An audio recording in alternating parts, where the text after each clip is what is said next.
Plano de leitura bíblica, dia 15 de fevereiro, 1 Coríntios, de 9 a 12. Direitos dos missionários e os exemplos de Paulo. Não sou eu livre? Não sou eu apóstolo? Não vi Jesus nosso Senhor? Não sois vós minha obra no Senhor? Se para outros não sou apóstolo, ao menos para vós o sou, porque vós sois no Senhor o selo do meu apostolado.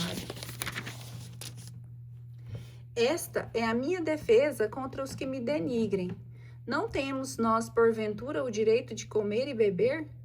Acaso não temos nós direito de deixar que nos acompanhe uma mulher, irmã, a exemplo dos outros apóstolos e dos irmãos do Senhor e de Cefas?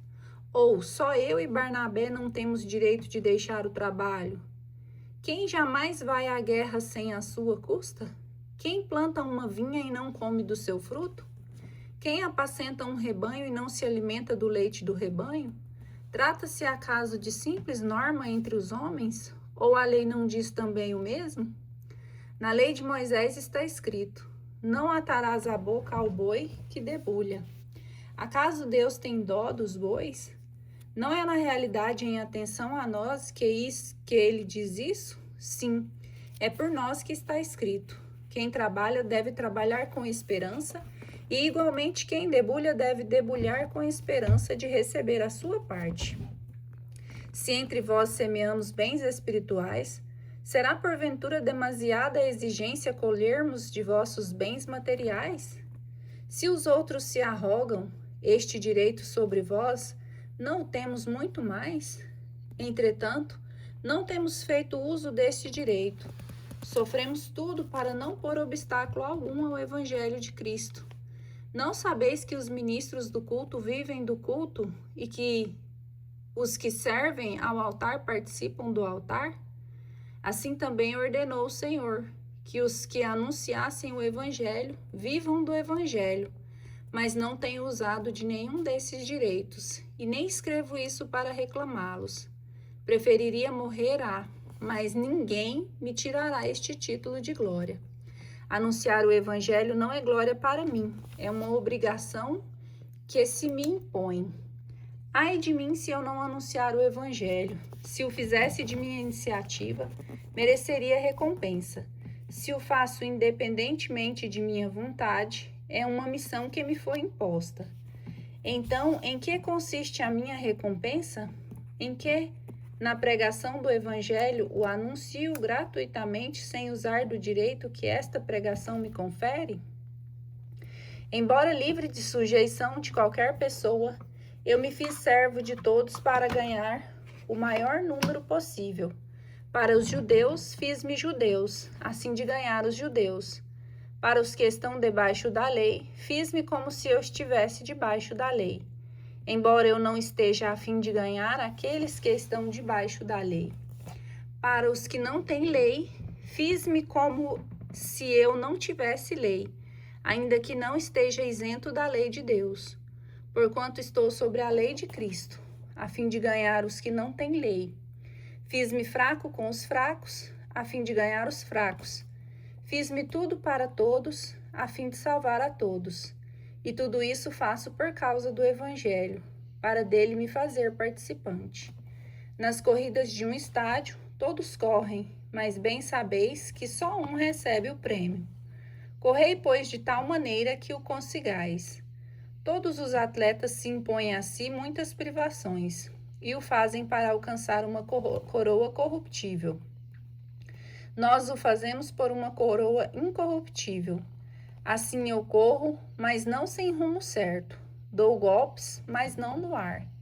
Ao contrário, castigo meu corpo e o mantenho em servidão, de medo de vir eu mesmo a ser excluído, depois de eu ter pregado aos outros. 1 Coríntios capítulos 10. Exemplos dos castigos de Israel. Não quero que ignoreis, irmãos, que os nossos pais estiveram todos debaixo da nuvem e que todos atravessaram o mar. Todos foram batizados em Moisés, na nuvem e no mar. Todos comeram do mesmo alimento espiritual. Todos beberam da mesma bebida espiritual, pois todos bebiam da pedra espiritual que os seguia. Essa pedra era Cristo. Não obstante, a maioria deles desgostou a Deus, pois seus cadáveres cobriam o deserto.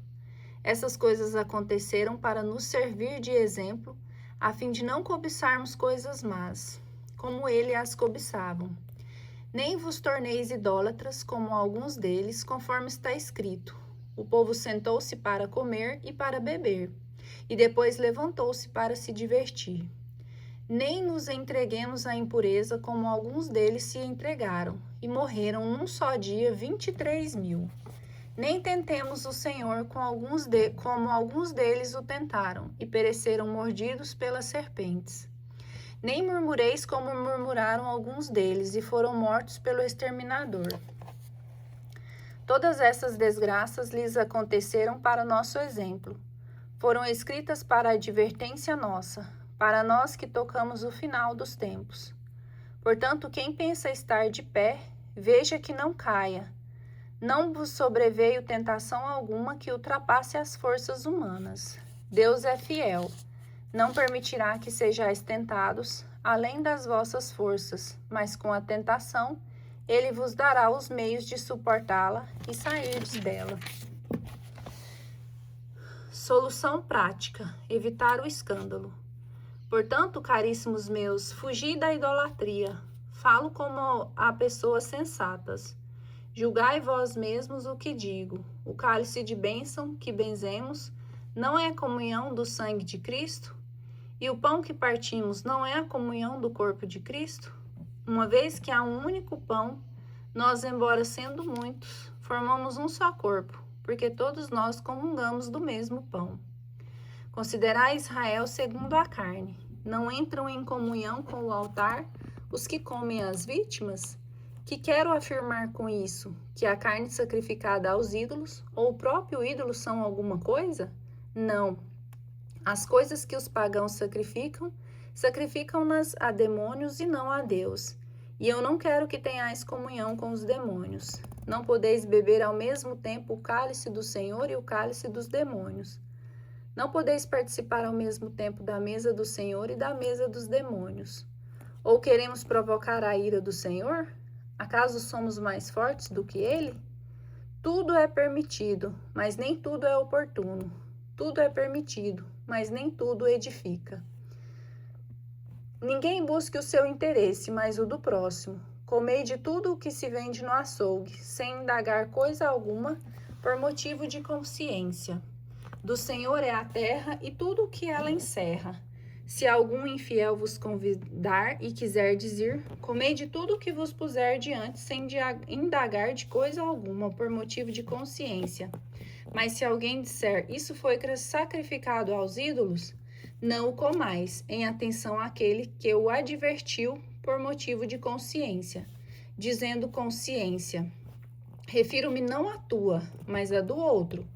Com efeito, por que razão seria regulada a minha liberdade pela consciência alheia? Se eu como com ações de graças, por que serei eu censurado por causa do alimento pelo qual rendo graças? Portanto, quer comais, quer bebais, ou façais qualquer outra coisa, fazei tudo para a glória de Deus.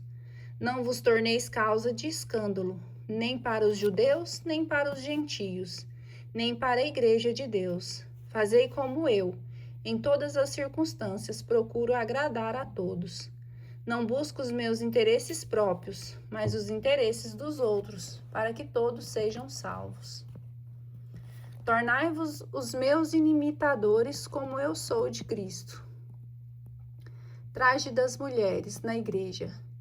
Eu vos felicito, porque em tudo vós lembrais de mim, e guardais as minhas instruções, tais como eu vou-las transmitir.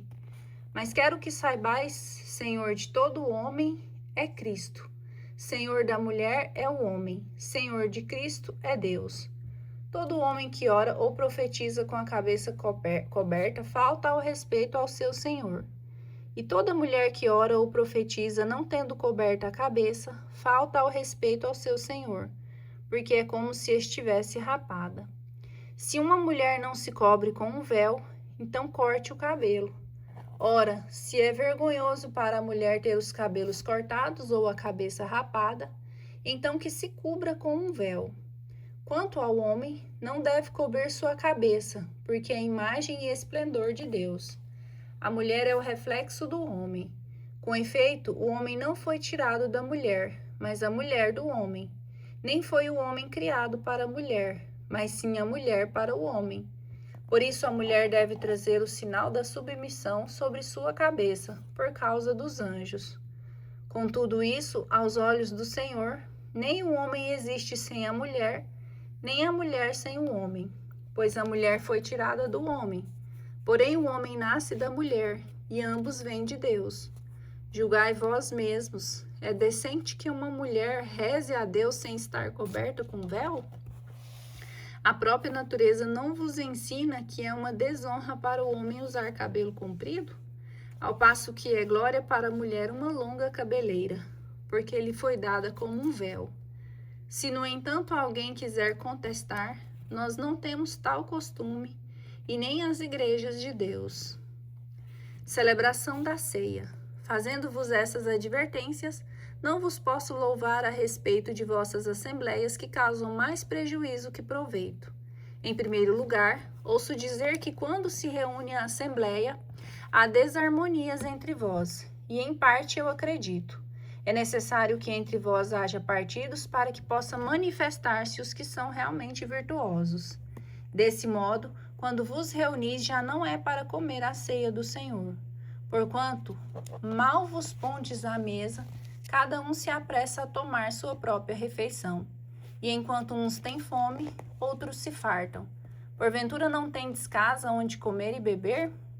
Ou menosprezais a igreja de Deus e quereis envergonhar aqueles que nada têm? Que vos direi? Devo louvar-vos? Não, nisso não vos louvo. Eu recebi do Senhor o que vos transmiti, que o Senhor Jesus, na noite em que foi traído, tomou o pão e, depois de ter dado graças, partiu-o e disse: Isso é o meu corpo que é entregue por vós. Fazei isso em memória de mim. Do mesmo modo, depois de haver ceado, tomou também o cálice, dizendo: Este cálice é a nova aliança no meu sangue. Todas as vezes que beberdes, fazei-o em memória de mim. Assim, todas as vezes que comeis desse pão e bebeis deste cálice, lembrais a morte do Senhor até que venha. Portanto, todo aquele que comer o pão ou beber o cálice do Senhor indignamente, será culpável do corpo e do sangue do Senhor. Que cada um se examine a si mesmo, e assim coma desse pão e beba desse cálice. Aquele que o come e bebe sem distinguir o corpo do Senhor, come e bebe a sua própria condenação. Essa é a razão porque entre vós há muitos adoentados e fracos, e muitos mortos. Se nós examinamos a nós mesmos, não seríamos julgados, mas sendo julgados pelo Senhor, Ele nos castiga para não sermos condenados com o mundo. Portanto, irmãos meus, quando vos reunis para a ceia, esperais uns pelos outros. Se alguém tem fome, coma em casa. Assim, vossas reuniões não vos atrairão à condenação. As demais coisas eu determinarei quando eu for ter convosco. Carismas e seu emprego. Dons espirituais. A respeito dos dons espirituais, irmãos, não quero que vivais na ignorância. Sabeis que, quando éreis pagãos, vós deixáveis levar conforme vossas tendências aos ídolos mudos. Por isso eu vos declaro: ninguém, falando sobre a ação divina, pode dizer, Jesus seja maldito, e ninguém pode dizer, Jesus é o Senhor, senão sobre a ação do Espírito Santo. Há diversidade de dons, mas um só Espírito. Os ministérios são diversos, mas um só é o Senhor. Há também diversas operações, mas é o mesmo Deus que opera tudo em todos.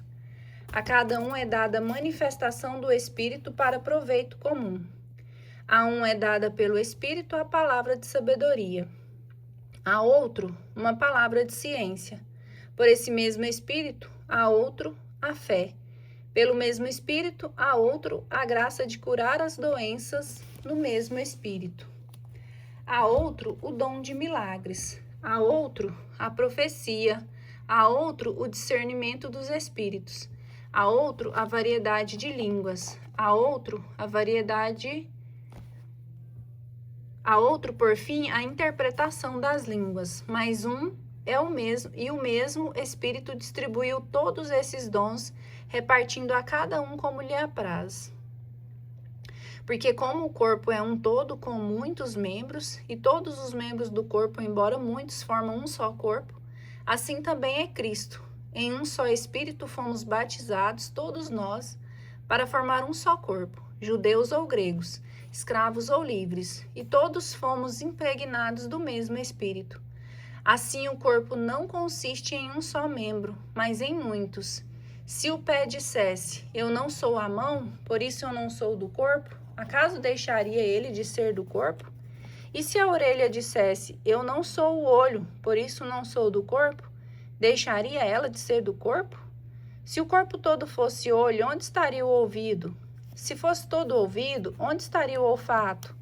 Mas Deus dispôs no corpo cada um dos membros como lhe aprouve. Se todos fossem um só membro, onde estaria o corpo? Há, pois, muitos membros, mas um só corpo. O olho não pode dizer à mão, eu não preciso de ti, nem a cabeça aos pés, não necessito de vós. Antes, pelo contrário, os membros do corpo que parecem os mais fracos são os mais necessários, e os membros do corpo que temos por menos honrosos, a esse cobrimos com mais decoro. Os que em nós são menos decentes, recatamo-los com maior empenho, ao passo que os membros decentes não reclamam tal cuidado. Deus dispôs o corpo de tal modo que deu maior honra aos membros que não a têm, para que não haja dissensões no corpo, e que os membros tenham o mesmo cuidado uns para com os outros. Se um membro sofre, todos os membros padecem com ele. E se um membro é tratado com carinho, todos os outros se congratulam por ele. Ora, vós sois o corpo de Cristo, e cada um de sua parte é um dos seus membros. Na igreja, Deus constituiu primeiramente os apóstolos, em segundo lugar os profetas, em terceiro lugar os doutores, depois os que têm o dom dos milagres, o dom de curar, de socorrer, de governar, de falar diversas línguas. São todos apóstolos? São todos profetas? São todos doutores? Fazem todos milagres? Todos têm a graça de curar? Falam todos em diversas línguas? Interpretam todos? Aspirai os dons superiores. E agora ainda vou indicar-vos o caminho mais excelente de todos.